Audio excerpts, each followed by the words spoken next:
3 years ago, Our America took you inside Exodus International. It's a ministry that for decades told gay people that through prayer they could become straight. Change is possible. I stand by that phrase, and I live by it. The opposite of homosexuality isn't heterosexuality, it's holiness. So I was shocked when the leader of Exodus called a couple months ago with a new message. An apology. And he's coming to deliver this message here in this nondescript basement of a church in Los Angeles. People who feel they were deeply harmed by Exodus and its teachings will gather to hear Alan Chambers' statement. And they plan to make a statement of their own. No matter how many times I pleaded with God to take this away from me, I couldn't do it on my own. You are responsible. Tonight, we'll bring you the latest and perhaps the last chapter of Exodus, a confrontation that will shake the foundations of the ministry and may well topple it. The organization needs to shut down. Shut down. Don't tweak it, don't try to improve it, shut it down. Their voices will carry beyond the church, from our deepest beliefs to our highest courts. Now is a pivotal moment for gays, for Christians, for America. A moment of truth and consequences. America, it can be inspiring and beautiful. It can also be dark and ugly. It's so many things, but it's ours. It's our America.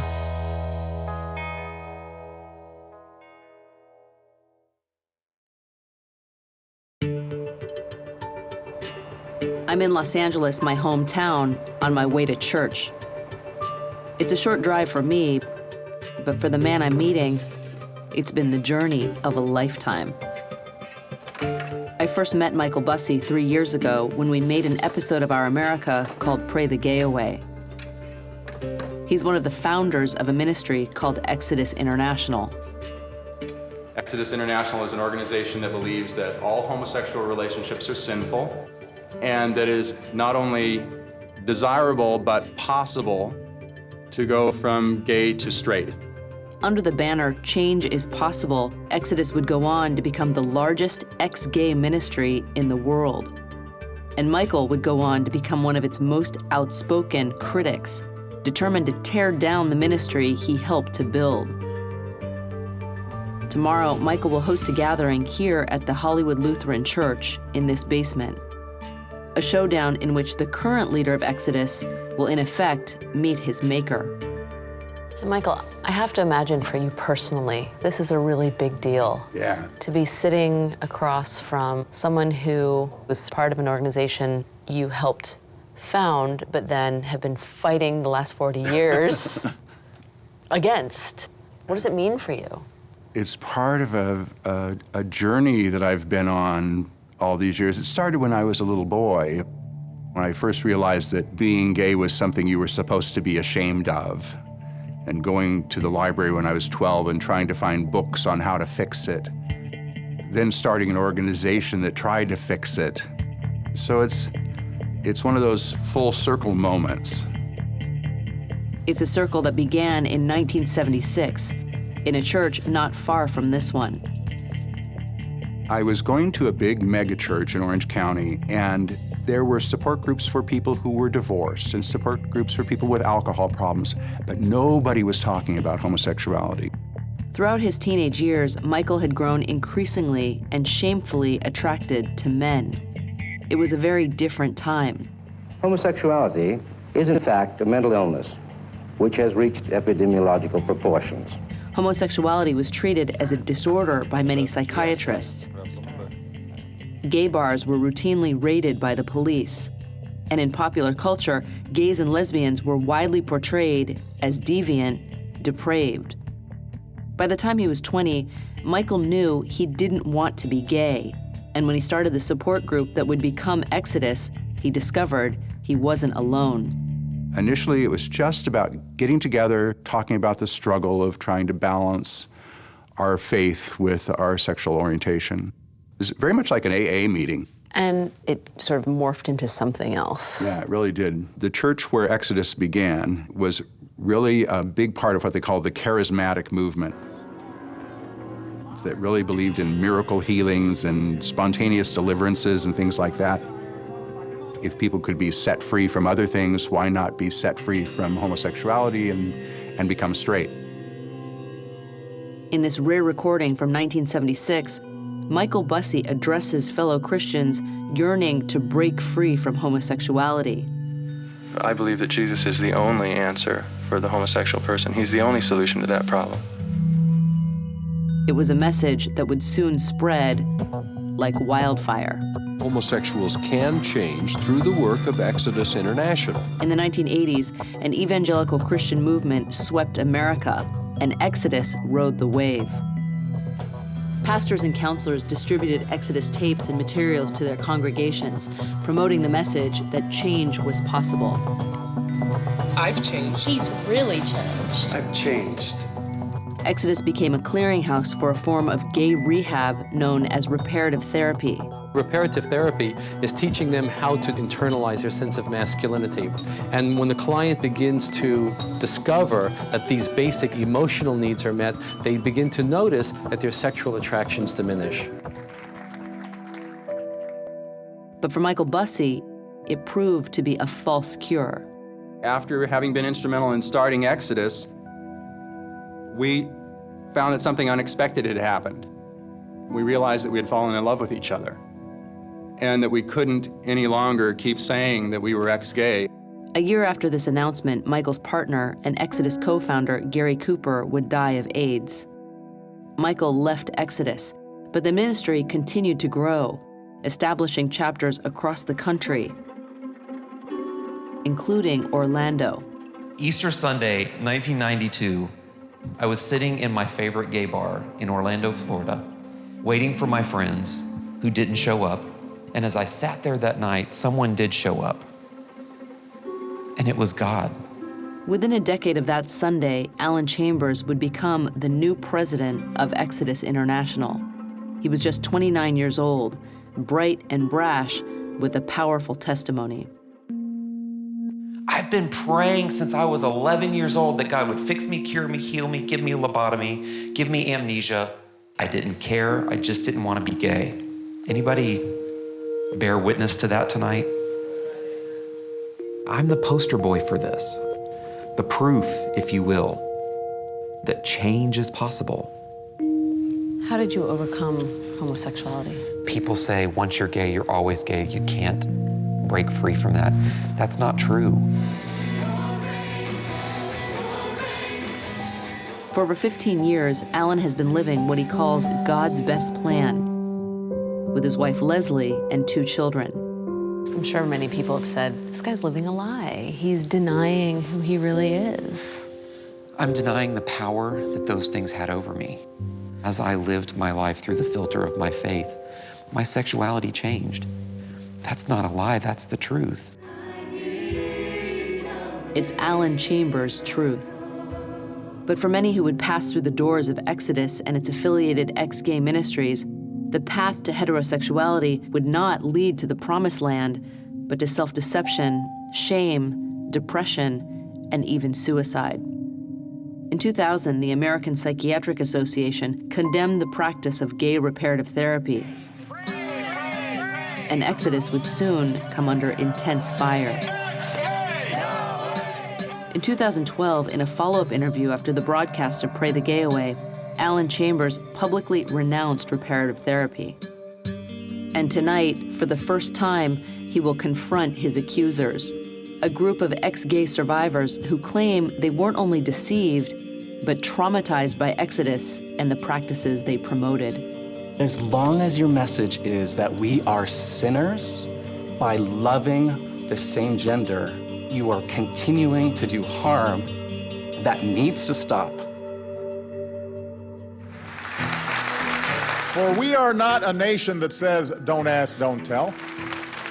We are a nation that welcomes the service of every patriot. While the gay rights movement breaks historic ground, the ranks of defectors from the ex-gay movement, so-called ex-gays, are growing and growing louder.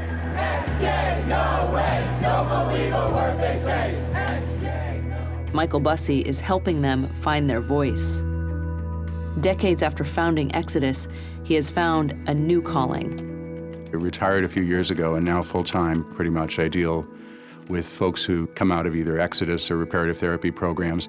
I have a couple of online groups I do on Facebook, and get up first thing in the morning, sign on, and I pretty much stay on all day long, talking to them and offering them support. Do you feel kind of a sense of obligation to this group? Yeah, I do. I feel a real sense of responsibility, even more than responsibility, probably guilt would be a more appropriate word. They call themselves ex-gay survivors, and they post from every corner of the country about their experiences, their pain, their hope, their anger. One of them is Gail. When she was 12, she joined the youth ministry of her local church in Western Pennsylvania. There, she confided that she was taunted in school for being gay, and that, in fact, she was attracted to girls. Gail says the church told her such feelings were sinful but curable. The kids at school thought I was a lesbian, and I didn't know how to say yes or no to that because I knew in private I was praying this thing away, and that was nobody's business. So I really didn't know how to reconcile that with being a good Christian girl with this private struggle. And so that was my first experience of what felt like being suicidal. In her early 20s, Gail began counseling sessions with an Exodus-affiliated ministry in Cincinnati. I was involved with those group sessions for about a year. They compared a lot to what an alcoholic would face as far as being in recovery. So if you're tempted, you call in. When I came out to the group that I was in, and I told them that I had kissed a girl, the group member stood up and she said, "We need to pray for you right now." She pushed me back into the chair and she said, "You need to know what healthy female touch is." And she told another member to stand in front of the door. In a journal entry, Gail recounted the moment that for her, counseling had become coercion. A powerful switch went off in my head. I actually literally fled my last meeting there in tears because I knew that what they were teaching was damaging. By her account, Gail got out in time. Others weren't so fortunate. When you've given years of your life to this promised change that never comes, the wounds run deep. Today, Jerry lives with his boyfriend. But for 26 years, he lived as a straight man with a wife and 2 sons. I did all the normal things that a married husband does. Get up in the morning, have breakfast together, and go out to work all day and talk about things and share things.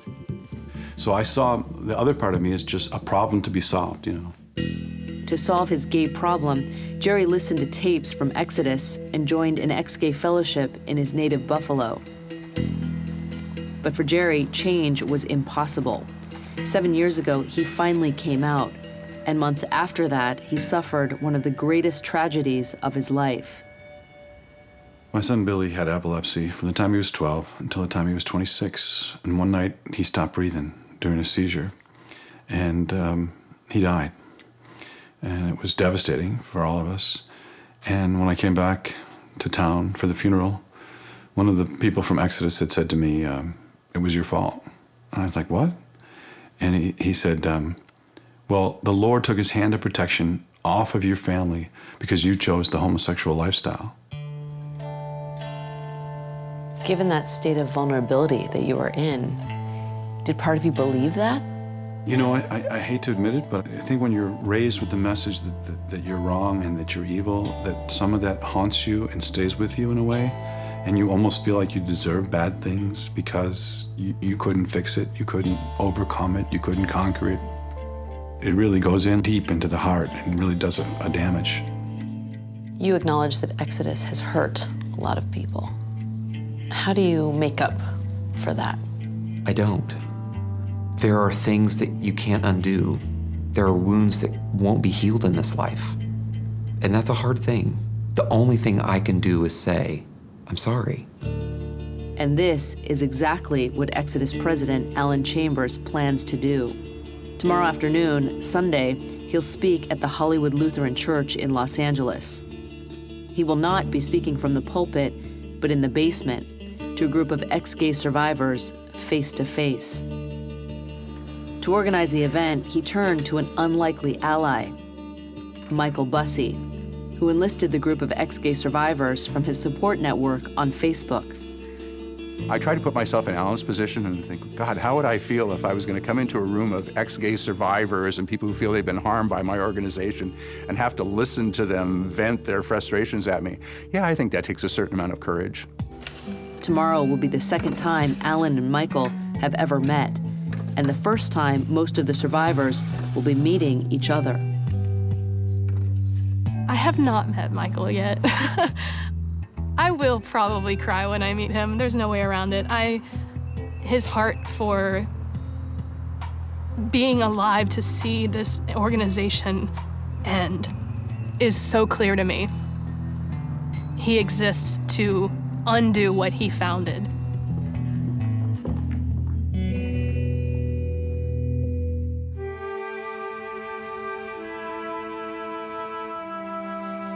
Sunday has arrived. Today, Alan Chambers, a man who has preached from hundreds of pulpits, will face his toughest crowd. The president of the world's largest ex-gay ministry will address a group of ex-gay survivors, people who feel they were deceived, defrauded, or damaged by his organization.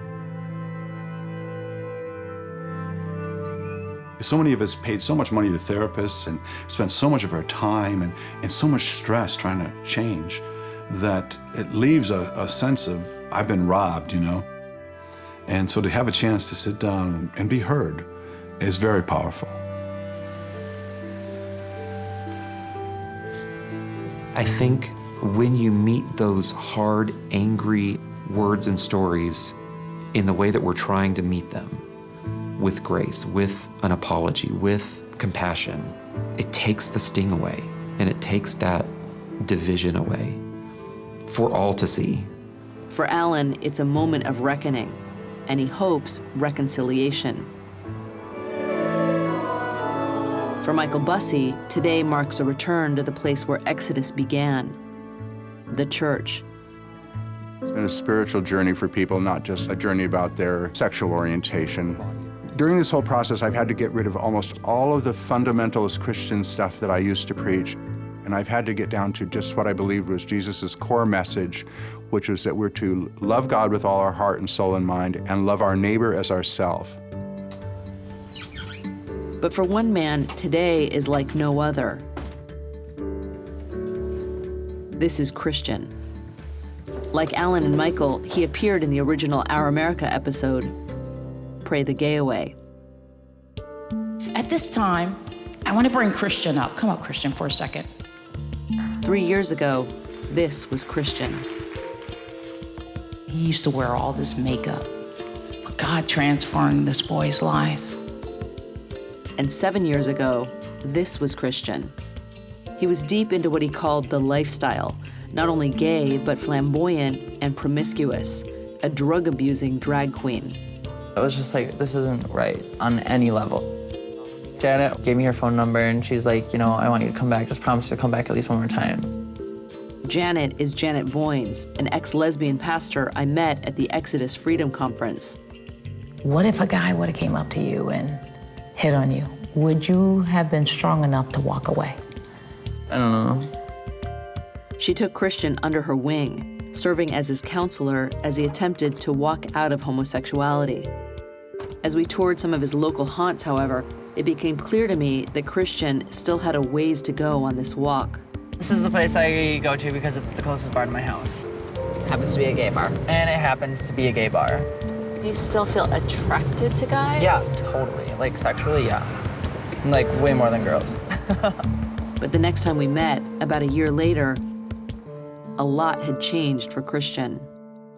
I took down all of my art that I've done, and so I decided I want everything out and I want to kind of begin new. Beginning new for Christian meant purging his found object art and finding new sources of inspiration. With Janet as his personal spiritual trainer, Christian had a new regimen designed to strengthen his masculinity. I hated gyms because that's a man thing. I hated sports because that's a man thing, and I didn't want anything to do with men. I shut down. The names that I'd been called growing up, fag, homo, I got, you're a woman. And of course, I've never been able to step into my manhood. So to go in there and conquer that fear is really powerful to me. Christian told me he didn't go near the gay bar anymore, or any bar for that matter. Our friend that you've been hanging out with, dating, nice girl. Shut up. He'd been celibate for the last 5 years, but he was thinking differently about the next 5.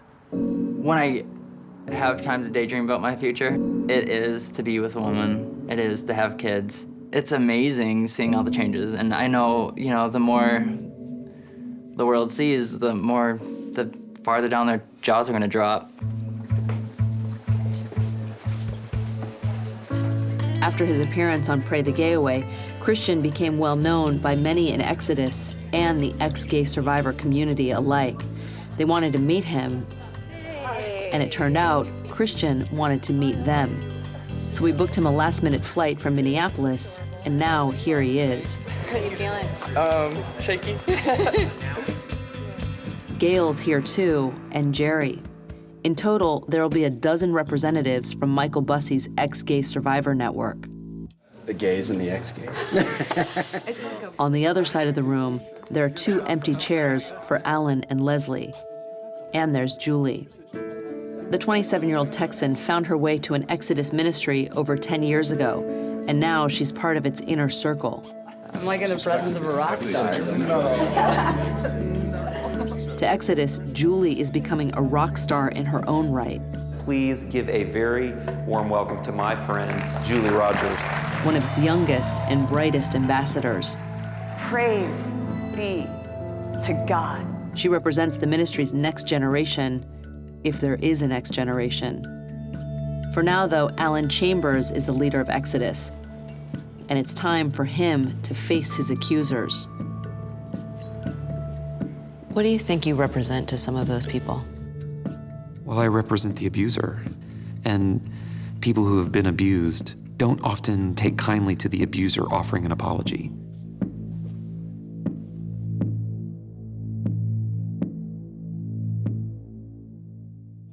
Almost 40 years ago, I was sitting in a group like this, and a couple of years later, we got together with a larger group of people and formed an organization called Exodus, which all of you are very familiar with. Michael Bussey has convened a group of ex-gay survivors to hear a statement from Exodus president Alan Chambers, who's led the ex-gay ministry for the last 12 years. But first, one by one, the ex-gay survivors will share their stories with Alan and each other. I became a Christian at age 18, and that was months after I came so close to coming out. Chris is now 46. He finally came out of the closet a year ago, ending a 19-year marriage and a career as a pastor. I saw myself as the star.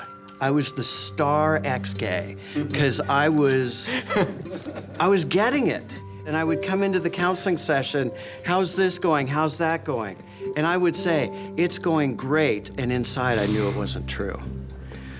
What I was learning was how to hide more. Going through Exodus caused deep strains inside Brad's family as well. My relationship with my parents really suffered because I assumed that they were to blame for me being gay, and I blamed them for it and cut them out of my life. I was told that boys are gay because their dads weren't involved, and I'm like, I bought it. I did the Exodus thing, I did the therapy thing, and I kept thinking when I get healthier and healthier and healthier, I'm gonna wanna be with a woman, and it never happened. This year, finally, in December of 2012, I've been diagnosed. Art spent years of his life and thousands of dollars in therapy for bipolar disorder, brought on, he believes, by ex-gay counseling. It was always a fight inside myself. Turn straight, turn straight. No, you have feelings, what to do. It's always a back and forth. Okay? The irony of it is, I feel I lost my soul from trying to do the right thing all the time. Not from doing the wrong thing, not for giving in. I lost my soul because I did the right thing. And that's the pain that all these people deal with. I'm not gonna fake it anymore. I just have to. Catherine's pain is unique. She was an ex-gay counselor for many years. I went to an Exodus affiliate ministry, and then I eventually became director of women's ministries at that particular organization. And it is the greatest regret of my life. And this is my first time saying I am not only sorry, but I watch the news and these kids, they're killing themselves because of things that I've said and that is continuing to be said to them, that they're not good enough and that they're not beautiful as they are, and I am not okay with that, and I can be silent no longer, and that's why I'm here. I was told more than once as a teen that I'm demon-possessed because I'm gay. Sean served 3 tours in the Navy. He didn't ask, he didn't tell, and he barely survived. When I left Exodus, I had joined the military and I was just at my end. I didn't realize I was going into such a deep pit of despair and anger. And I woke up one day, my friend had gone to work and he had a loaded gun in his closet. And I was so happy about dying, it felt like I was opening a Christmas present. That's honestly how I felt. And I went over to the closet and I stood there and I prayed that prayer that I had prayed probably a million times. And I said, God, why will you not change me? And I can't describe it, but something from the outside, Alan, told me not to take my life. And I said, God, why won't you change me? And it said to me, because there's nothing that I need to change about you. Amen. Finally, it's Alan's turn to respond.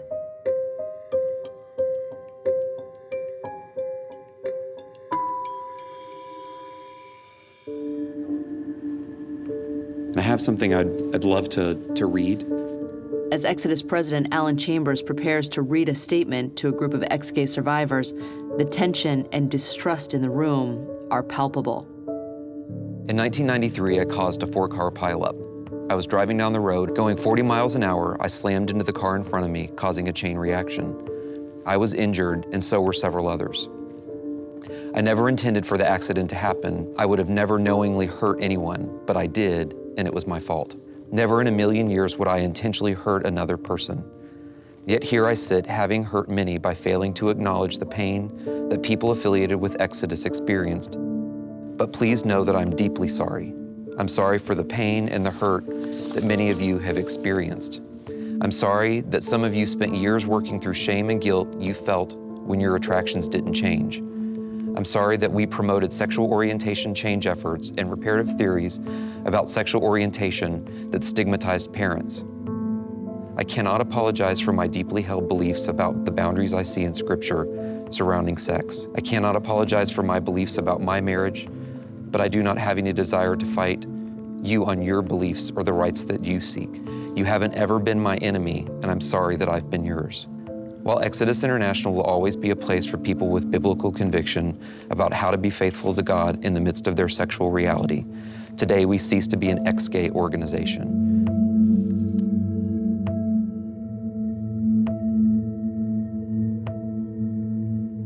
Can you just clarify again? I'm feeling really emotional, and I feel like I missed, or I'm trying to figure out what the last part is that you said. What is Exodus now?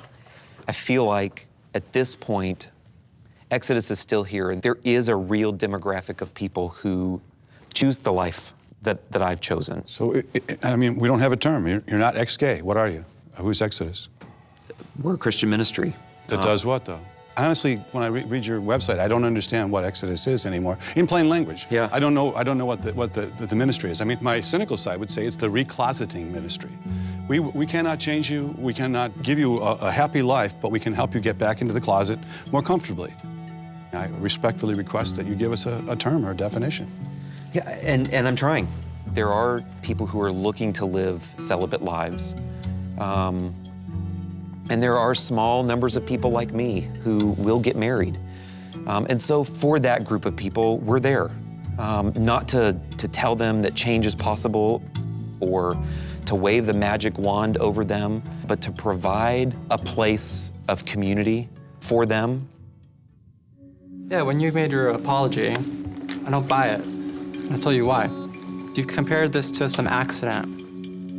That you ran into 4 cars or a bus. The accident happened again and again and again for 10 years. I was a very smart 16-year-old going to the ex-gay conferences for the first time in my life. And I listened intently. And when people were asking the question, can you change? It was like wordsmithing the answer. Yes, yes. You know, I knew it wasn't true. I could tell on their faces it wasn't real. The fact that it's taken this long to acknowledge that is atrocious. No matter what you do, no matter what you say, no matter what you change, you're still selling that lie, and you know it. That's the worst thing. You know deep down inside, Alan, that it is still a bald-faced lie. When they really don't see the changes going on inside, well, then we'll teach you how to sit like a man instead of like a woman. We're gonna make you into what matters to us, and that is abusive. You know, each of the survivors here comes from a different level. Some of them are fresh out. Some of us have been surviving for 12 years, waiting for a moment to look at you and say, you are responsible, because you've had opportunities to see our wounds before and you've not done anything about it. And you say, there are people like us still out there? Absolutely there are. You can always prey on the vulnerable. There will always be vulnerable people. That's what cult leaders do. I personally think, Alan, that you've gone through an evolution in your thinking, but that's not going to mean a whole lot unless you figure out some way to get that message to the rest of Exodus. Unless you take that personal evolution that you seem to be going through and make it operational as an organization, the organization needs to shut down. Shut down. Don't tweak it, don't try to improve it, shut it down. To this suggestion, Alan offers no comment. But Brad, a former staff member at Exodus, disagrees with Michael.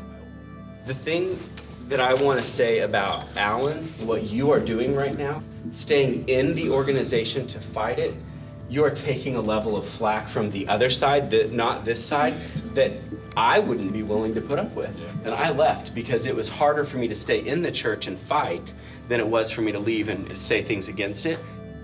But if Alan does stay and fight, what exactly will he be fighting for?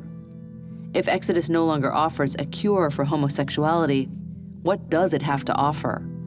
It's a question Julie can speak to. She came into Exodus as a teenager, seeking shelter from the storm of her own conflicted sexuality, and she never left. What I've experienced through the ministry of Exodus and Exodus affiliates was a place for me to show up at midnight and cry when I was a total wreck, when there was nobody there to love me.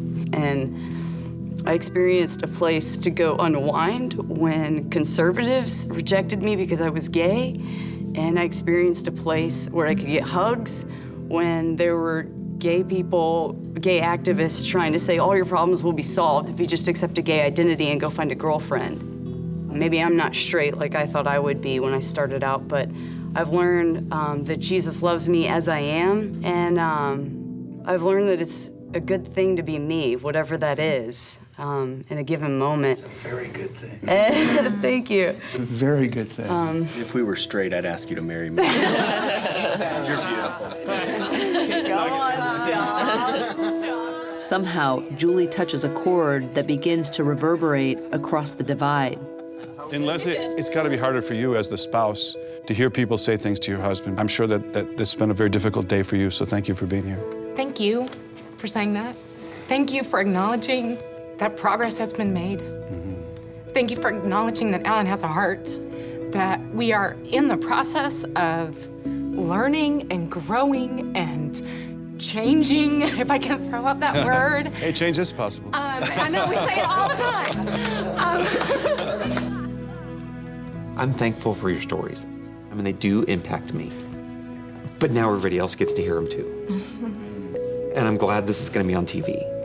And I'm glad the people who give me a really hard time for sitting down and having dinner with Michael Bussey or having a conversation with each of you, or calling Lisa Ling to have yet another on-air discussion about this.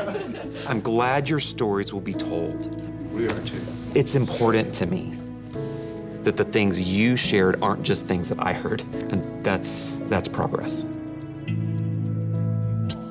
Not everyone made peace, but at least everybody said their piece. Everybody except for Christian. In 3 hours, he didn't say a word, and I was left to wonder what was going through his heart and mind.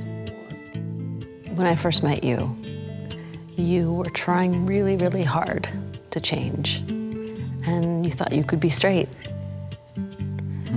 Did you have any success at that?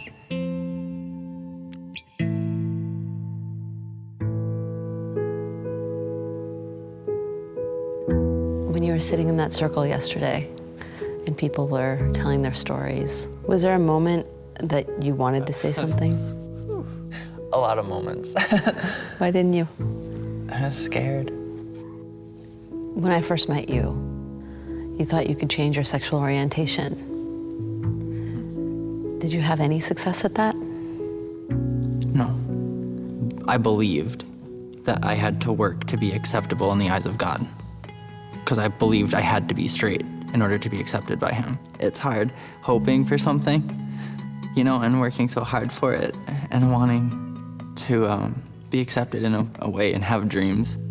And then to find out that's not gonna be your reality. Like, of course I'm so thrilled and happy, and there's never been peace inside of my heart as there has been now that I'm like comfortable knowing God loves me this way.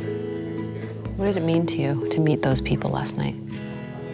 It's so powerful. It's been 5, maybe 6 months since I came out quietly just to myself. You can feel so alone. I'm like, oh, no one else is like this.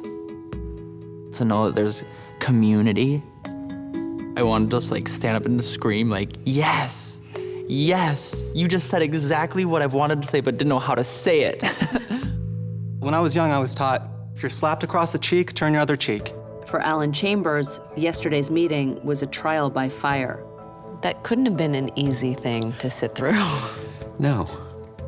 There were some pretty angry things hurled at you. That's people you draw into your group, and that's why they suffer. How did you feel about that? I didn't come to share much. I came to listen. I came to be present because they needed someone to listen. And they needed to say the things that they said. I pray that it was the beginning of resolution for many of them. And as we sit with gay and lesbian people who know Jesus, the same Jesus I know, I hope that we collectively will be showing an example of what can be done. Do you really think that both sides can reach a place of understanding as long as one side still believes that the other side is doing something sinful? I do. I do. I think we throw sinful around like it's a deal breaker. 10 years ago, I was afraid to admit I have same-sex attractions. There was a lot of shame in that. I grew up in the Christian cultural landscape here in not just the USA, but the southern USA. And so you hide it, and you live in fear, and you conform to this image that I don't think God asked me to conform to. Am I straight? I'm Alan. I'm a Christian. I love Jesus. I'm crazy about my wife. I'm a dad. I'm a neighbor. I'm a pastor. I'm a gardener. I decorate so well. Hire me. Does this mean you might be out of a job soon? It might mean I'm out of a job soon. You know, I've killed part of our financing. You know, there are people who just think that I've killed this ministry, and so be it.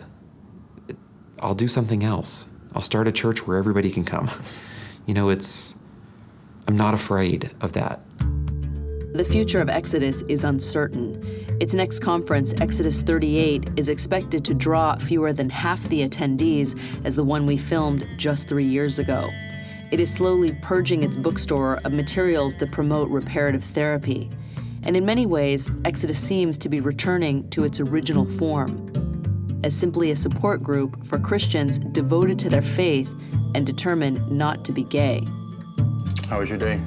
It was great. But for Michael Bussey, there's no going back. There are two things that are true about me. I am gay and I'm Christian. To try to deny either of those causes a split that is just unbearable. In embracing both those things, I've finally found a sense of wholeness that I never had before. Michael and Scott have been together for 4 years, and this summer, the Supreme Court permitting, they plan to make it official. If you are able to get married and you're standing up on that altar with Scott, will you think about little Michael? Oh, yeah. Yeah, you mean the little Michael that read the books that said he was sick? Yeah. And that said he should try to change? Yeah. I was bullied a lot as a kid, repeatedly. I used to have to hide the bruises and hide the scratches so my dad wouldn't get mad at me for not standing up to the bullies. So to go from being bullied and frightened and thinking there was something wrong with me that I should fix, to standing up before God and my friends and saying I do to the man I love.